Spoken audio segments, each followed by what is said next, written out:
정부의 재정 지출에 대해서 찝찝하게 여기시는 경우가 많습니다. 그러나 그것은 정부에 대한 잘못된 패러다임에 기반한 오해입니다. 애초에 정부라는 곳 자체가 돈을 축적하는 것을 목표로 하는, 즉 자체의 영리 활동을 목표로 하는 그런 조직이 아니라 가계와 기업에 돈이 잘 돌 수 있도록 여건을 마련해주는 조직이기 때문인 것이죠. 국가 입장에서는 돈을 쌓아놓는 것이 미덕이 아닙니다. 쌓아놓은 돈은 철저하게 가계와 기업 사이에 돈이 원활하게 돌 수 있도록 마중물을 부어주는 역할에만 국한해서 써야 합니다. 국가가 일단 가계와 기업에 가장 1차적으로, 가장 직접적으로 하는 조치가 무엇입니까? 외적의 침입으로부터 보호해주는 것, 삶이 어려울 때 보조해주는 것, 뭐 그런 것들도 하긴 하죠. 중요한 역할이고요. 그런데 그 이전에, 그런 것들을 하기 이전에 가장 1차적으로 국가가 국민들에게 하는 조치가 무엇인가요? 그 출발점이 어디에 있죠? 바로 삥을 뜯어가는 것입니다. 직접적인 생산활동은 분명히 기업과 가계가 하는데 그 와중에 생기는 이득을 따박따박 뜯어가요. 국가가 말이죠. 그런데 그럼에도 불구하고 우리는 정부가 빼앗아가는 그 돈에 아무런 이의도 제기하지 않습니다. 아니, 제도적으로 삥을 뜯어가는 주체에 대해서 우리는 왜 아무 말 하지 않고 뜯기고만 있는 것인가? 왜냐하면 그 돈은 결국 다시 적당한 곳에 풀리게 되어 민간으로 흘러 들어가게 되리라는 사실을 잘 알고 있기 때문이죠. 만약에 정부가 자신들의 이윤을 추구하는 가게나 기업과 같은 존재였다면 어떠했을까요? 민간에게서 일정 부분 뜯어가는데 그걸 자기 주머니로 챙긴다? 그건 사실 조폭이나 똑같죠. 조폭들이 어떻게 밥 벌어먹고 삽니까? 자신들이 접수한 구역에서 마음대로 돈을 뜯어가고 자기들이 그걸 챙겨요. 그냥 in my pocket 하는 겁니다. 그런데 정부와 조폭이 근본적으로 다를 수밖에 없는 이유는 무엇인가요? 둘 다 민간의 상공업 활동을 빌미로 해서 일정 부분의 수입을 삥 뜯어가는 존재인데 바로 그렇게 뜯어간 돈의 용처에서 근본적인 차이가 나타나는 것이죠. 조폭의 경우 뜯어간 돈의 용처는 자기들 자신을 위해서 쓰죠. 돈 뜯어간 서민들에게 다시 부를 환원시키지 않습니다. 그런데 정부의 경우는 어떤가요? 뜯어간 돈은 반드시 누굴 위해 쓰게 되어 있습니까? 국민들을 위해 쓰게 되어 있습니다. 자기가 쓰는 게 아니에요. 기본적으로 국가는 자기가 돈을 쓰는 주체가 아닙니다. 정부가 돈을 쓴다는 것은 단일한 목적, 민간의 경제가 잘 굴러갈 수 있게 한다. 그 유일한 목적밖에는 없어요. 그 목적을 저버리면 사실상 정부의 조세징수 행위는 조폭의 삥 뜯기 행위와 하나도 다를 바가 없습니다. 정부가 민간의 상공업 활동에서 뜯어간 돈들은 그것이 다시 민간으로 들어와서 더욱 큰 상공업 활동을 유발할 수 있을 때라야만이 가치를 갖는 것이지, 그냥 정부 곳간에만 돈을 처박아 놓고 쌓아만 놓는다면 그건 딱 깡패들이 돈 모아다가 비자금 금고에 처박아 두는 것과 본질적으로 크게 다를 바가 없다는 것이죠. 세수는 거치는 만큼 의미 있게 쓰는 게 미덕입니다.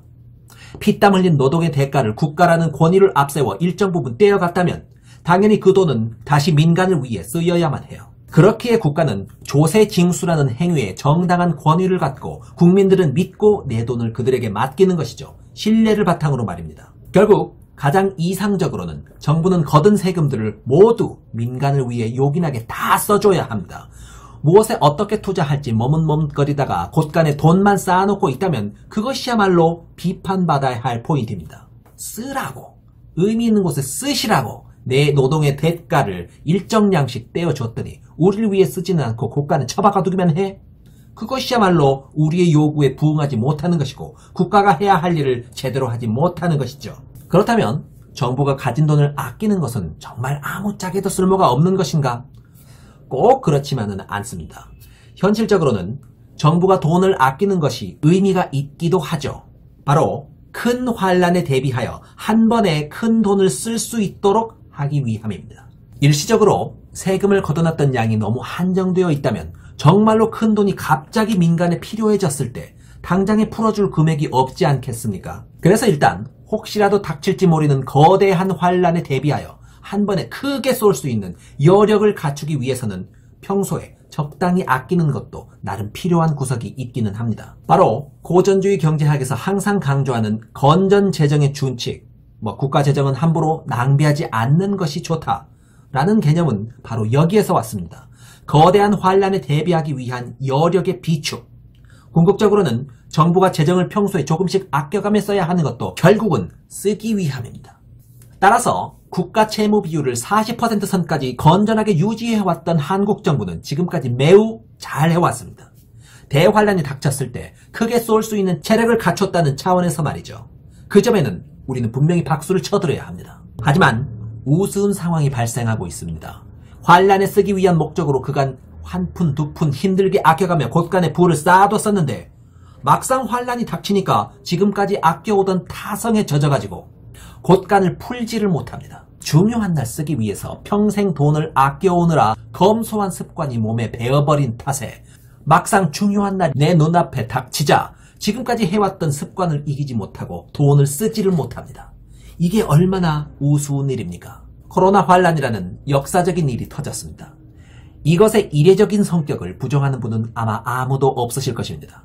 그런데 이 상황을 위해 준비해놨던 목돈을 타성 때문에 못쓰고 머뭇머뭇거리는 것은 우습지 않습니까? 만약에 이게 주기적인 환란이라거나 그리 이례적이지 않은 환란이라면 한 번의 부채 비율을 1% 이상 높여가면서 매번 국채를 쏠 수야 없죠. 그런데 이 환란은 성격이 그렇지가 않아요. 수십 년 만에 한 번 올까 말까한 이례적이고 특수한 상황이라는 점을 고려할 때 이 특수한 상황에서의 지출이 무슨 시스템적인 재정 누수의 원인이 되거나 어떤 지출 증가의 추세를 형성시켜버리거나 하지 않습니다. 단순히 이번 환란 기만의 한시적인 큰 지출로 끝나는 성격이에요.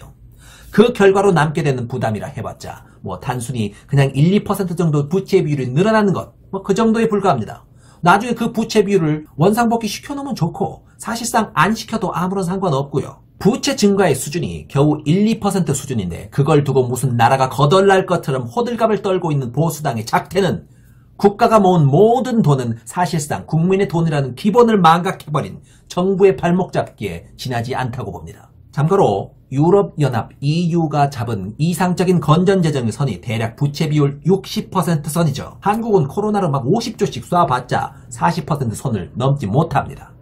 60% 선까지 부채 비율이 높아지려면 아직 한참 남았다는 얘기죠. 일회성이고 단발성인 환란으로 부채 비율 1, 2% 수준이 증가된다고 해도 왔다 갔다 한다고 해도 걱정할 수준이 결코 아니라는 것이죠. 실제로 돈만 쌓아두고 쓰지 않는 정부는 조폭과 별반 다를 바가 없습니다. 국민들은 이럴 때 화끈하게 쏘라고 국가의 삥 뜯기를 조세징수라는 거창한 명분을 주어서 허용했던 것입니다. 왜 국가가 필요한 것인지, 국민들에게 왜 국가가 필요한 것인지 우리는 이번 정부의 코로나 대응에서 크게 한번 확인했습니다. K방역. 대한민국이 정부의 이름으로 행했던 거의 모든 조치 중에서 역대급으로 남을 만큼 훌륭했습니다. 우리는 다시 한번 확인하고 싶습니다. 왜 국가가 필요한 것인지, 우리가 조세징수의 명목으로 허용했던 우리의 피 같은 돈이 다시 우리를 위해서 요긴하게 쓰이는 게 과연 맞는 것인지 확인하고 싶습니다. 살짝 부족한 이번 추경에 대해서는 아쉬움이 많습니다. 화끈하게 확인하지는 못했다는 얘기죠. 좀 더 지출해도 아무런 문제가 없습니다. 그 점을 유념해 주시고 추가적인 추경이 있게 된다면 아낌없이 화끈하게 팍팍 쏴주시기를 부탁드립니다. 오늘은 개론 위주로만 살펴봤죠. 정부의 어떤 패러다임, 넓은 측에서 정부에 대한 패러다임이 바뀌어야 된다. 이걸 주제로 얘기를 해봤죠. 그렇다면 다음 시간에는 좀 더 구체적으로 들어가서 정부의 지출에 제한이 걸려야 한다면 그것은 무엇을 기준으로 해야 할까? 라는 더 깊고 구체적인 주제를 따져보도록 하겠습니다. 감사합니다.